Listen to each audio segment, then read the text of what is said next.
Another very important yardstick that you judge batsmen by is versatility, adaptability. How they change their game to different conditions, because always judge in the end by numbers. How many runs you got in Australia, in South Africa, in England, in the subcontinent. We know Viru has a tremendous record at home. He's got hundreds all over the world, in South Africa, England, Australia as well. But on grounds of versatility, how do you rate him?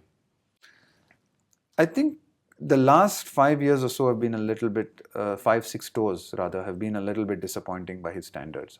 He started off really well, uh, scored runs, surprised everyone, I'd say, like we discussed, by scoring runs in England, in Australia, South Africa.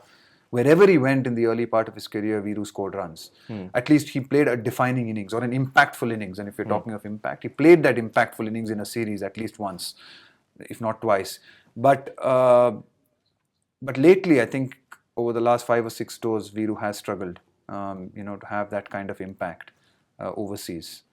And I think is going to be a big question mark as he, hopefully this is not the end. We've a lot more to see of Viru, and he can bounce back from this.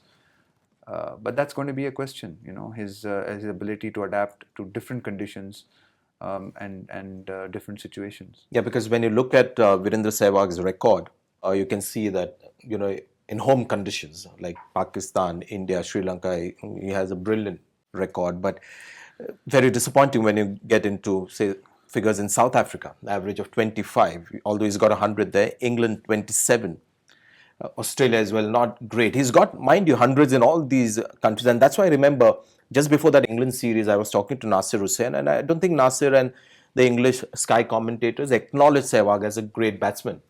And I was trying to tell Nasir at that time, because England hadn't happened and Australia as well hadn't happened. I said he's a great batsman because he makes that impact that we talk about, and he's got hundreds in South Africa, England, Australia, and that was enough for me to call him a great batsman. But when you look at those numbers, it's not just about getting 100. Like Azharuddin had 100 in Australia, but consistency is something that you judge him by. So, what do you attribute that to? Is it a factor of batting technique, skills, or it's also aging and temperament that came into play with these numbers? He's he's obviously grown a little bit older as time has gone on. And maybe his reflexes and his hand-eye coordination is not, what it was when he started out. And he's had to, I think, at this time, he's probably needed to adapt. And I think if you look at people who've been consistent and successful in all these countries over a period of time, have actually remodeled and changed their game. Viru, for some reason, has not wanted to change the way he's played. It'll be very interesting for me to see now after he's actually been dropped from the team, and if he does come back, does he actually believe that he needs to change? Look, if he comes back and he plays the way he does and he scores runs again, I think that will be the greatest thing. I mean, it'll be great fun to watch, and we all hope that it'll happen.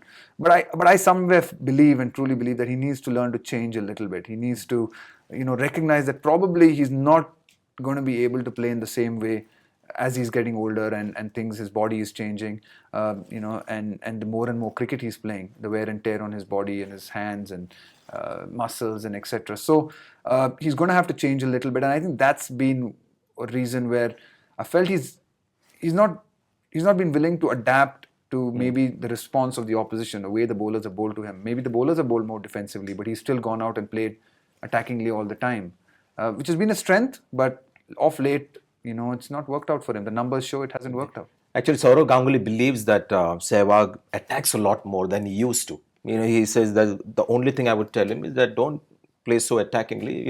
Learn to defend a few more balls. And I think these stats also bear that out, what Ganguly is trying to say here, because the early half of his career, his strike rate is just around 72 or something like that. And, in the next half, coming close to, 100 test matches, it's close to 90, the strike rate. So perhaps, maybe, you said he's a sharp guy. Is he now slightly insecure in defense, that he just wants to attack and disrupt things and make things easier for him? And as a result, he's trying to go after the bowling a lot more. Because one thing that happens when you become defensive as a batsman, you tend to get more good balls because the bowler knows you're not going to be going after him. So they tend to, bowl with a little more confidence. So do you think that has happened? That as he's become older, he's realized that he's slightly late on some deliveries, that he just wants to disrupt things and make things easier for him.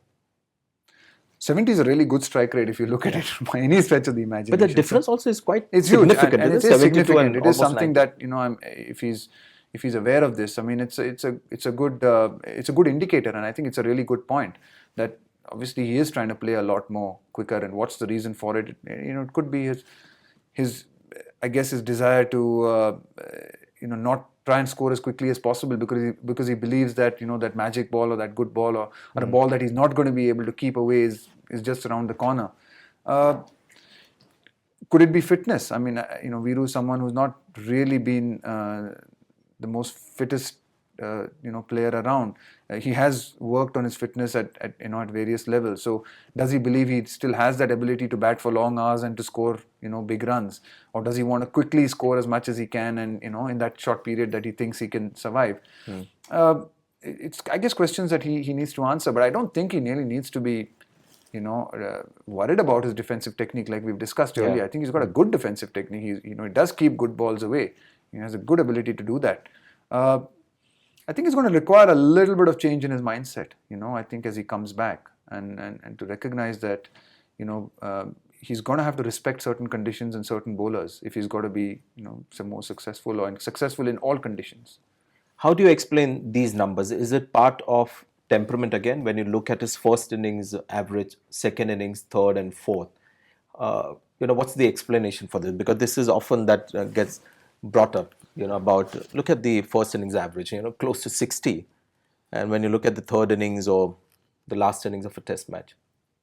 I think a lot of this is also down to fitness as a test match wears on, you know, staying.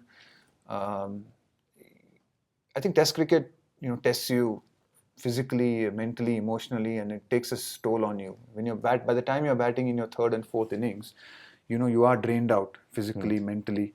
And that's an area. So I think, you know, physical fitness is definitely an area where when you look at these numbers, sometimes is Sehwag as fresh as he is at the start of a test match after having fielded probably for 400, 500 runs, you batted in the first innings, been around, you know, dealt through the pressures of a test match. And probably sometimes maybe he's, you know, not that fit. You know, he's not... Pitches being slow, dusty and all shouldn't make that much of a difference? I don't think that makes a difference to him, you know, when he's at his best, because he's, you know, played. I don't think it's anything to do with the conditions. I don't think it's anything to do with the conditions. It's more to do, I think, with the fact that maybe he's, you know, he's just not as mentally switched on at the start of it, or physically switched on at the start of a test match than, you know, at the end as he is at the start. So just to round up, Virendra Sehwag, the batsman for you, you know, you've played with him. Yeah, exciting. I mean, exciting, game changer, a pleasure to play with. You know, a great, you know, truly a great. I mean, I was no doubt about it. It would be very hard to pick any Indian 11 or all-time Indian 11 without Virendra Sehwag. I mean, he's brought, in this whole decade, I think he's brought so much joy to people, Indians and others. So there you are, Virendra Sehwag, our first of the modern masters, a guy who played test cricket like he would have played in the by-lanes of Najafgarh, the suburb in Delhi that he grew up as a kid. A special batsman, Virendra Sehwag.